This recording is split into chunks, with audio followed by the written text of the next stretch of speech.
Mohon maaf sebelumnya itu saya di sini sebagai calon guru penggerak angkatan 6. Kami ditugaskan untuk modul 3.1 dalam pengambilan keputusan dengan nilai-nilai kebajikan. Di sini kami ditugas modul 3.1 demonstrasi kontekstual itu diminta untuk mewawancarai 2 kepala sekolah. Mohon izin di sini Bu, saya akan mewawancarai Ibu seputar masalah pengambilan keputusan pada konteks dilema etika. Ada wawancara. Dengan ada wawancara ini nanti mungkin ada hal-hal yang perlu dijawab. Kemudian saya sebagai kepala sekolah juga memberikan motivasi agar kedepannya lebih baik lagi, sukses dan lancar dalam melaksanakan sebagai guru penggerak, tidak hanya untuk kepentingan sendiri, tapi semua guru diajak untuk mempelajari dan mengikuti apa yang dilakukan oleh guru penggerak. Itu harapan saya. Baiklah Bu, selama ini bagaimana Ibu dapat mengidentifikasi kasus-kasus yang merupakan dilema etika atau bujukan moral? Pada dilema etika yang kedua, kasus tersebut sama-sama benar.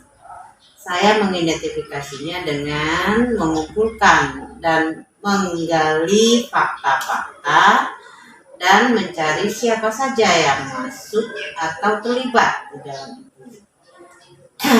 Kemudian kalau pada rujukan moral, hal yang saya identifikasi yaitu menyadari antara suara hati dan logika. Itu yang pertama. Terima kasih Bu. Selanjutnya, selama ini bagaimana Ibu menjalankan pengambilan keputusan di sekolah ini, terutama untuk kasus-kasus di mana ada 2 kepentingan yang sama-sama benar atau sama-sama mengandung nilai kebajikan di antara keduanya dalam kasus tersebut. Kalau dalam pengambilan keputusan pada kasus yang 2 kepentingan yang sama-sama benar, di sini saya akan mengidentifikasi terlebih dahulu nilai-nilai apa saja yang terdapat pada kasus. Kemudian menghimpun data terlebih dahulu, mencari siapa sajakah orang yang hadir pada kasus. Kemudian membuat keputusan cadangan alternatif ke depan. Kemudian mempertimbangkan hal-hal yang mungkin terjadi mengambil keputusan. Selanjutnya Bu, langkah-langkah atau prosedur seperti apa yang biasa Ibu lakukan selama ini?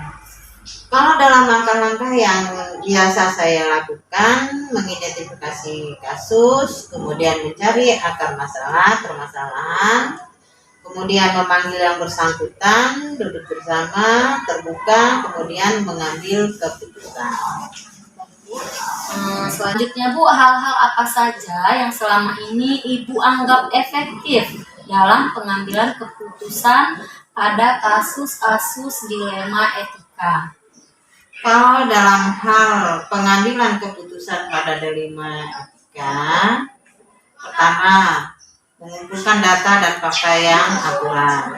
Kedua, apakah terdapat kepentingan pribadi akan kepentingan bersama. Lebih menekankan pada hasil akhir yaitu kepentingan bersama. Mungkin meninjau apa ada yang melanggar atau yang berlaku. Terima kasih Bu. Selanjutnya, hal-hal apa saja yang selama ini merupakan tantangan dalam pengambilan keputusan pada kasus-kasus dilema etika? Kalau dalam masalah dilema etika, sudah pasti kita ada tantangan. Bagi saya, tantangan itu terkadang yang memang posisinya salah, namun tetap tidak menerima dengan lapang dada. Ada yang susah menerima. masukan positif. Kemudian ada yang hanya mengedepankan emosi. Terkadang saya rasa ada rasa kasihan antara memihak salah satunya jika keduanya benar. Nah, itu yang tantangan saya. Bagi saya memang banyak hal yang harus kita jalani. Ya Bu, ya seperti itu. Ya. Selanjutnya Bu, apakah Ibu memiliki sebuah tata cara atau jadwal tertentu dalam sebuah penyelesaian kasus dilema etika? Apakah Ibu langsung menyelesaikan di tempat ataukah memiliki sebuah jadwal untuk menyelesaikannya? Bentuk atau prosedur seperti apa yang Ibu jalankan? Mungkin untuk menyelesaikan kasus yang memang ada kasus di hadapan saya itu, karena kita juga harus menunda dalam menyelesaikan, mungkin berdampaknya berkepanjangan, dan hal itu juga harus kita pikirkan. Tidak hanya kita harus langsung mengambil keputusan. Seperti itu ya Bu. Ya. Oke, selanjutnya Bu, apakah ada seseorang atau faktor-faktor apa yang selama ini mempermudah atau membantu Ibu dalam pengambilan keputusan dalam kasus-kasus dilema etika tersebut? Masalah pengalaman kasus itu, semua kita mempunyai pengalaman tentang kasus-kasus itu. Bagi saya, kalau kasus sebelumnya dapat saya jadikan semua kasus menjadi pelajaran bagi saya. Dan pelajaran itu akan kita pelajari bagaimana menyelesaikan kasus tersebut. Oke Bu, ini pertanyaan terakhir Bu dari saya. Dari semua hal yang telah Ibu sampaikan tadi, pembelajaran apa yang dapat Ibu petik dari pengalaman Ibu selama mengambil keputusan dalam kasus dilema etika? Nah, kalau dalam hal pelajaran yang saya petik, bahwa memang harus siap dengan dilema etika. Nah, tidak semudah mungkin memang dalam mengambil keputusan, namun semua harus kita pertimbangkan dan kita selesaikan semaksimal mungkin. Jadi kita itu mengambil keputusan tidak hanya pada saat itu kita ngambil keputusan, tetapi harus kita pikirkan, kita pelajari dulu, baru kita putuskan. Nah, itu yang saya pertimbangkan, karena hal-hal seperti itu tidak semuanya harus ada pertimbangan. Saya sependapat dengan Ibu. Terima kasih Bu atas waktunya. Semoga saya juga bisa mengambil hikmah dari pengalaman-pengalaman Ibu yang udah Ibu sharing ke saya juga bisa mempraktikkannya ke peserta didik saya. Terima kasih banyak Bu, semoga kita tetap sehat, tetap semangat mengemban amanah dari negeri tercinta ini. Ya, semoga semuanya berjalan dengan sukses. Apapun yang saya jawab, mungkin ada kekurangannya atau ada yang belum bisa sempurna, saya juga mohon maaf. Mudah-mudahan semuanya berjalan lancar dan kita selalu diberi nikmat sehat. Terima kasih Bu. Selamat pagi Bu. Assalamualaikum. Ini dari itu.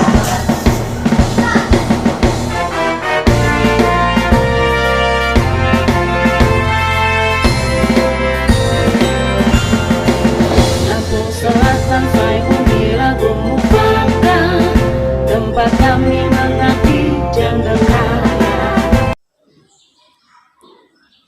Sebelumnya di sini tujuan kami ke sini Ustadz, yang pertama kami ingin silaturahmi ke pondok pesantren Nurul Salam Guntur ini, yang kemudian yang kedua di sini kami minta izin untuk mewawancarai Ustadz terkait tugas kami di program Guru Penggerak.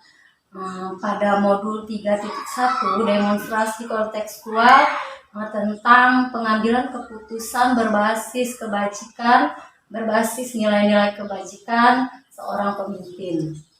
Kami harap Ustadz bersedia kami wawancarai pagi ini. Baik, terima kasih untuk kedatangannya, silaturahminya, dan untuk selanjutnya insya Allah untuk di sini kami terima dengan senang. Ustadz, kita bisa langsung ke pertanyaan ya Ustadz. Yang pertama, selama ini bagaimana Ustadz dapat mengidentifikasi kasus-kasus yang merupakan dilema etika atau rujukan moral? Baik, untuk kasus-kasus dilema etika atau rujukan moral tentunya pasti kita akan dapatkan di instansi-instansi atau di lembaga-lembaga. Yang pasti kita merujuk pada dasar-dasar. Ada dasar-dasar prinsip-prinsip dalam suatu lembaga. Kalau kami di sini ada yang terutama karena di sini basisnya keislaman, tentu merujuk kepada Al-Quran dan Sunnah. Dan selanjutnya kalau dia memang sudah keluar atau menyinggung dari nilai-nilai dasar itu, berarti dia sudah memasuki kasus-kasus atau dilema etika atau maupun rujukan moral.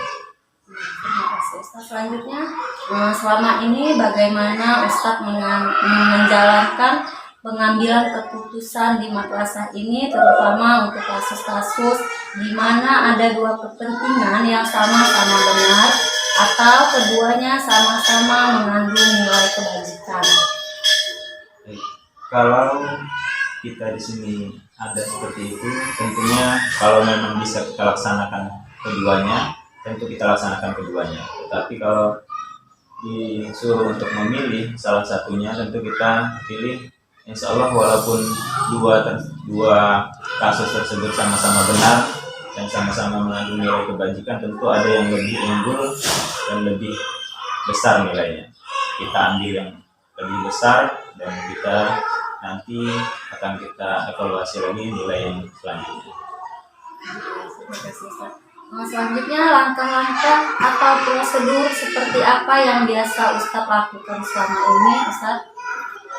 Yang pertama, kalau ada seperti itu, tentunya tadi identifikasi masalah, kemudian kita rumuskan masalahnya, kita kumpulkan data-data untuk menangani masalah tersebut, baru kemudian kita evaluasi, kemudian kita kasih kesimpulan apa, bagaimana untuk menindaklanjuti masalah tersebut.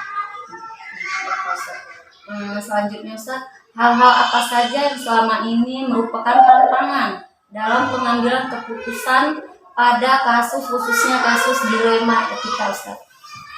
Untuk kasus dilema etika, tentu yang pertama yang menjadi tantangan kita adalah di mana ketika ada kasus-kasus baru, kemudian di mana ketika kedua kepentingan tersebut bertentangan dengan hati nurani kita. Tentu ada kebijakan-kebijakan yang kalau secara kita logika itu tidak masuk ke dalam hati nurani, tetapi tetap harus ditegaskan di dalam suatu lembaga. Selanjutnya Ustadz, apakah Ustadz memiliki sebuah jadwal tertentu atau terprogram dalam sebuah penyelesaian kasus dilema etika tersebut? Apakah Ustadz langsung menyelesaikan di tempat atau memiliki sebuah jadwal untuk menyelesaikannya? Bentuk atau prosedur seperti apa yang Ustadz jalankan selama ini? Untuk masalah tersebut ada tingkatan-tingkatannya tentunya, tingkatan ringan, kemudian sedang maupun yang berat. Untuk tingkatan ringan, tentu kalau memang bisa diselesaikan secara langsung, kita selesaikan secara langsung. Tetapi tadi tetap kita akan identifikasi dulu masalahnya, rumuskan dan lain-lain tadi, baru kita akhirnya kita ambil kesimpulan, baru kemudian kita putuskan. Tetapi kalau untuk yang berat tentu akan memakan waktu beberapa hari baru kita putuskan. Selanjutnya Ustaz, adakah seseorang atau figur seperti itu atau faktor-faktor apa yang selama ini mempermudah atau membantu Ustaz dalam pengambilan keputusan dalam kasus-kasus dilema etika tersebut Ustaz? Baik. Untuk di lembaga ini walaupun dipimpin oleh satu orang kepala, tetap untuk penanggung jawab adalah seluruh. Artinya dalam kerja tim, jika ada masalah-masalah, kendala-kendala, baik dia etika moral, itu tentu kita kesepakatan bersama, musyawarah, dan yang pasti tetap mengacu tadi kepada dasar kita yaitu Al-Quran dan Sunnah. Terima kasih Ustaz. Nah, selanjutnya Ustaz, pertanyaan terakhir nih Ustaz. Dari semua hal yang telah Ustaz sampaikan tadi, yang telah Ustaz paparkan tadi, pembelajaran apa yang dapat Ustaz petik dari pengalaman Ustaz mengambil keputusan dilema etika selama ini Ustaz? Pembelajarannya mungkin yang pertama adalah akan lebih banyak lagi kasus-kasus, tentunya kita artinya harus lebih banyak belajar lagi.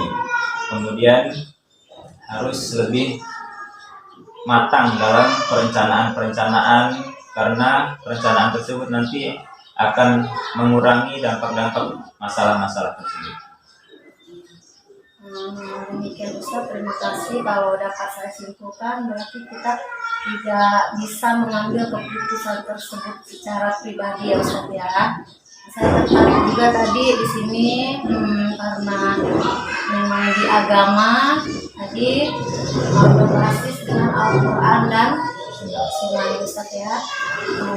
Terima kasih sekali Ustaz sudah meluangkan waktunya untuk kami, sudah bersedia kami wawancarai. Semoga kami juga bisa belajar dari pengalaman-pengalaman yang Ustaz sampaikan tadi. Salam untuk Dewan Guru di sini Ustaz. Kami juga menyampaikan terima kasih. Tentunya ada yang baik dan mungkin ada yang kurang baik. Silahkan yang baiknya nanti diambil atau dipelajari, dan yang kurang baiknya ditinggalkan. Assalamualaikum Ustaz. Beragam suku